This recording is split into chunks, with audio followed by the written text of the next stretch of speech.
Sometimes the people have a confusion and they think that Sufism is something that is obscure and you don't really see it around. But actually, right in front, some of the biggest sects amongst the ranks of the Muslims in our times are people of Sufiya and Tasawwuf, like the Deobandiyya. The Deobandiyya is a sect that was founded in the 1860s in a place called Deoband in India. From it came the offshoot Jamaat al-Tabligh in the 1920s at the hands of Muhammad Ilyas al-Kandahlawi. So this sect, the Deobandi sect, they are a sect of Sufiya. Because, of course, there are grades and shades of them. Some of them are ghullat Sufiya. That their level of shirk reaches such a level that they no longer remain in Islam. Others of them, they have tasawwuf. And it borders upon the affairs of kufr and shirk. But we withhold from making takfir of individuals from amongst them. But nevertheless, we clearly say that the action itself is an action of misguidance. So here's a fatwa from one of them. This is a fatwa number 4906, put to darulifta.deoband.com. So it is, and then they've got another, so question number 4906, fatwa number 663/609 and L1429, whatever that means, Allahu A'lam. But anyway, I'll give you the reference. So Darul Ifta, Darul Ulum, Deoband. So this is their headquarters. 20th of July 2008. Question. Assalamu alaikum.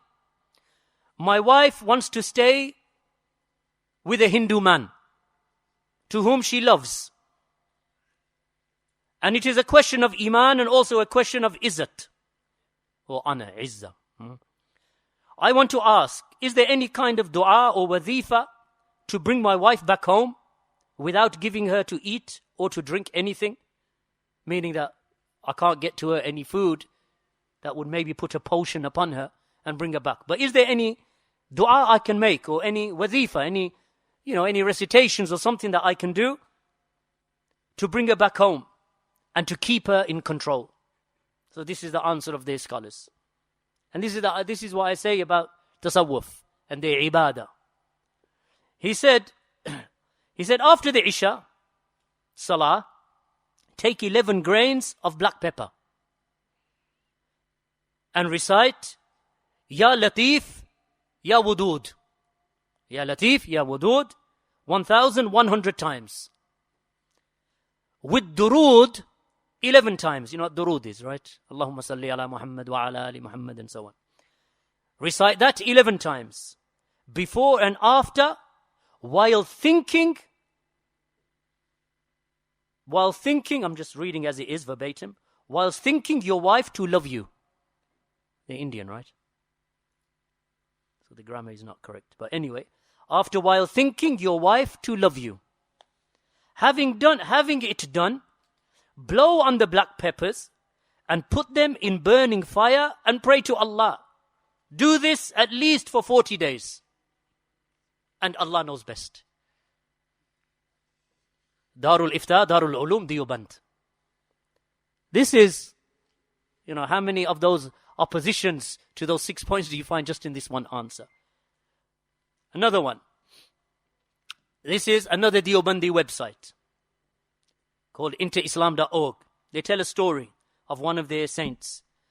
They said that some fuqara, meaning some of the pious people in poverty. So these are people that roam around India in poverty, but they regard them to be pious. That some of the fuqara gave glad tidings of Hazrat becoming a great pious saint even before his birth. So the child is still not born. But they gave glad tidings that this Hazrat will come, that this noble, righteous, holy man, that he will come. And then he mentions, for instance, one majzoob, and they say that the majzoob is the one who is lost in divine meditation. So one majzoob, one person that came along who was lost in divine meditation by the name of Nangi Mian, of Nanga or Nange Mian. And he used to stay naked and walk around naked because his clothes, if he put them on, they would burn away. Right? He was so pious. So he used to walk around naked. So he used to come to Tadkeshwar from Bharuch. There must be 2 locations in India, Allahu Alam. On one occasion, the saint's grandmother, who was inclined towards this majzoob, this naked man, this majzoob sahib, requested that he make dua to Allah, that Allah grants them a son. So the majzoob sahib commented, "What will you do with a son?" Then he pointed towards the saint's mother, who was still in her childhood. So, the saint's mother, who's still a young girl, so the child is not born, so there's no pregnancy going on. So, the saint's mother, she's still a baby.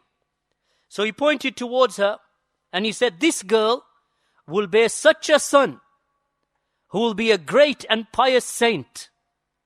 Thereafter, he presented the household with a handkerchief and a ring, which he ordered to be given to that child. By chance, the local person at whose house the majzoob sahib, this naked, pious, poor person, was staying, that he found out about this favor. So out of jealousy and envy, he stole the handkerchief and the ring.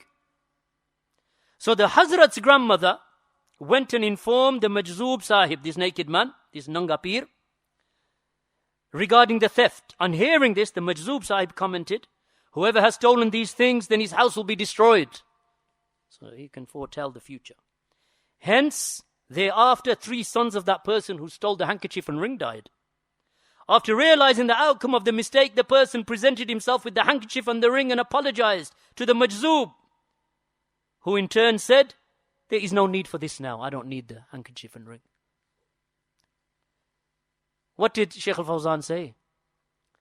That when you look at their books and their writings, and you compare them to the book and the sunnah, the teachings that they have in their writings, and the teachings of the book and the sunnah, there is no comparison between the two.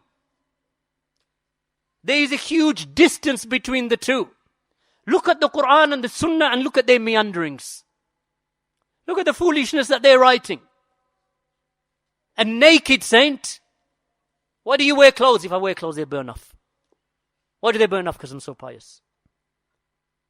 So will you grant us a son? Not to you, we'll grant it to that little girl over there. That little girl will have a son. Here's a handkerchief and ring. What's this? This is Islam?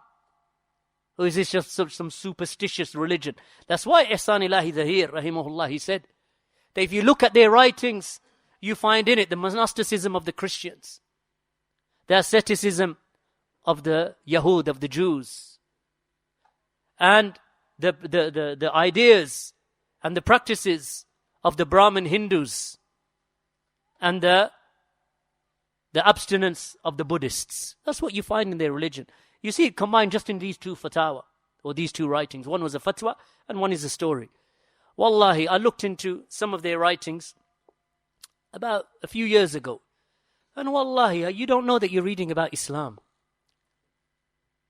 You could be reading a book from the Hindus, or from the Buddhists, or from the Christians.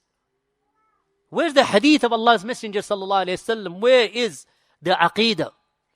These are Deobandi masquerading as Ahlul Sunnah. When he asked him, "What are you saying? We are Ahlul Sunnah." This is Ahlul Sunnah, ya ikhwan. This is Ahlul Sunnah. Get how many peppercorns? Don't try it, ikhwan. 11 grains of pepper. And recite Ya Latif, Ya Wadud 1100 times. And Durood 11 times. And think at the same time, thinking your wife to love you. Thinking your wife, whatever that means, thinking your wife to love you, or thinking that you want to love your wife, Allahu Alam. Then throw it in the burning fire and pray to Allah, Allahu Alam. Wallahi ya ikhwan, alhamdulillah for salafiyya. Alhamdulillah, wallahi ya ikhwan. There is no way that you can praise and be grateful to Allah, the gratitude that is deserving to Him, for the blessings that He has bestowed upon you. So we ask Allah subhanahu wa ta'ala to be merciful with us and forgive us our shortcomings. And we are grateful to Allah and we praise Allah subhanahu wa ta'ala that He guided us to Islam. For indeed, look how many people that they are upon misguidance. Walhamdulillahi Rabbil Alameen wa sallallahu ala nabiyyina Muhammad wa ala alihi wa sahbihi wa sallam.